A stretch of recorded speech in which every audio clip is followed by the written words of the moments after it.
Dear Diary, I have a sheer dislike of my father. They say fathers are supposed to be our heroes, the ones who protect us from any harm, the ones who would spend years fighting wars if it meant their children were well provided for, the ones who would be the first in line to take any bullets shot at their family. That's what I was taught. That's what I read in those books written for children, and that's what I saw in movies and my favorite dramas growing up.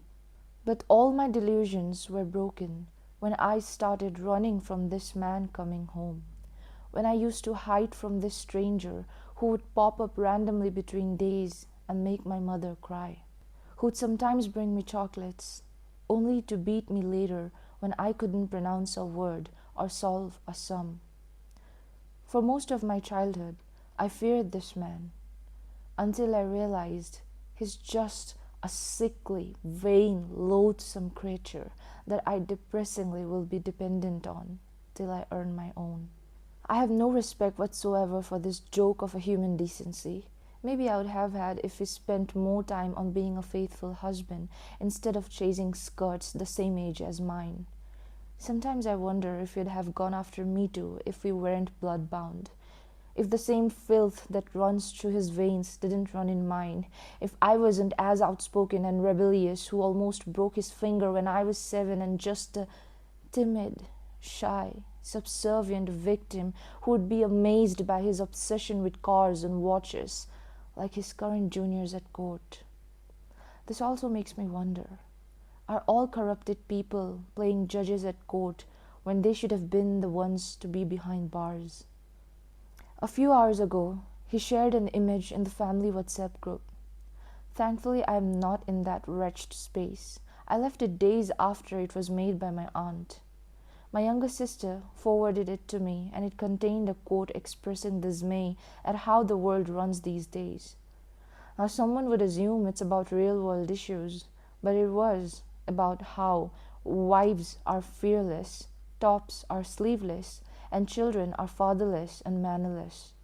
I scoffed, as though he's single-handedly not the cause of 2 very alive and unorphaned children being fatherless as well. One of my most favorite shows of all time is a K-drama called When Life Gives You Tangerines. Yes, like everyone else, I cried. I cried through every single episode. I cried not more at those romantic heartbreak scenes, but at the family ones, the warm, loving scenes of everyone eating at the dinner table ones, because it is always those scenes that get to my heart. Like a child starved on the very primal need of evolution, warmth, like a beggar without a will to beg, just sitting on some corner with his bowl, like a peasant looking at his failed crops during a famine. Love was fed to me not through acceptance, but thrown at me whenever I would act like him, like the son he never had, like the very male beastly semblance with even more beastly behavior, like someone who'd cheat on his pregnant wife and leave her to deal with it alone, like a father who'd beat his daughter's leg red and blue with a comb because he had strength over the body of a vulnerable child, his child, the very daughter who does resemble him, but to his dismay, only in looks. It's rightfully said that some drown in love while others die of thirst. Thirst for a table full of people at dinner, of warm hands feeding you when your soul feels weak, of playful banter with a tinge of mischief and loads of protection overload. I wanted to be asked about my day, teased and playfully threatened about having a boyfriend, helped with my homework and played with during winter evenings. On summers we could have watched old-time movies eating watermelon. I could have fallen asleep on the couch while they could have sneaked into their bedroom.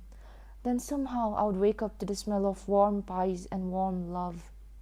On winters we'd all be cozied up under blankets or enjoying a fire that he set up while my mother just rested, because he'd be too concerned about stressing her soft hands. There would be hot chocolate and bickering between me and my sister, which they would stop by telling us of a ghost that preys on naughty children. We'd run to them and we'd all have a good laughter.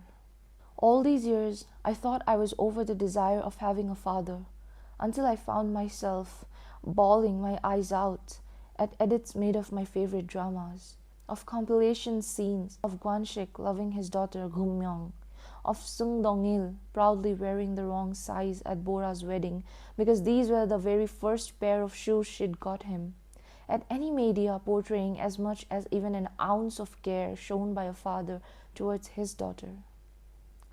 Diary, all I too needed was just someone to tell me that if anything goes wrong, they will be there. That even if the world were ending, he'd be there to hold me through all of it. That I could just back down any moment I pleased. Was that too much to ask for? To long for a Baba? To come home to two very loving and warm parents who love each other till death? And a Baba who holds my hand during my big day and tells me that I could just choose not to walk down the aisle if it makes me uncomfortable. I take these walks out in nature and often come across young fathers carrying their little kids on their shoulders and still managing to handle a treat or two or a gift in their hands. I smile as I walk past them and wonder if they sensed the longing in my heart.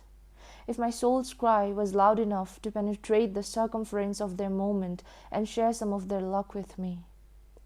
My friends tell me how their fathers always send them money and tip in extra without even asking.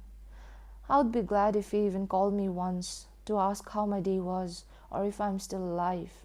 He sends me a fixed amount on the first of every month. And mind you, he does send me if and when I need more, but not a penny extra. Not an ounce of his love, just stoic currency reminding me that nothing comes for free and that one day I'll have to pay back every single penny. You'd think it would be at least different for my birthdays, that maybe he'd gift me something on his own. Well, I'd be surprised if he ever even remembered my birthday, or what course I am studying, or the name of my university. I cannot recall a single parent-teacher meeting that he attended, or an event where he went to cheer me on. All he did was brag whenever I'd get good grades or won any competition, as though he was the one who taught me from scratch. And you think that it stops there, but what's funnier than my cursed fate with a cursed father are the delusions of grandeur this man holds about himself. One time he came out of his hotel room to accompany me and Ma to my newly rented room for university, and all he did was just sit and scroll on his phone while me and my mom were busy cleaning the house. He boasted about how he came with us and how he's willing to pay for my education and how fathers are so great, willing to sacrifice everything for their children. Truth be told, it sounded more shallow coming from the mouth of someone who refused to switch off the AC when his daughter was down with COVID. I'm sure even that thought didn't originate in his mind with the tiny rotten brain cells he's got. It was probably some Facebook quote written by some incel who's just like him. And with all due respect, he can go fuck himself, and I hope that in his next life, he's born to the cruelest father humanity will ever read of. Dear Diary, if in future my daughter ever reads you, I hope she never relates to this entry.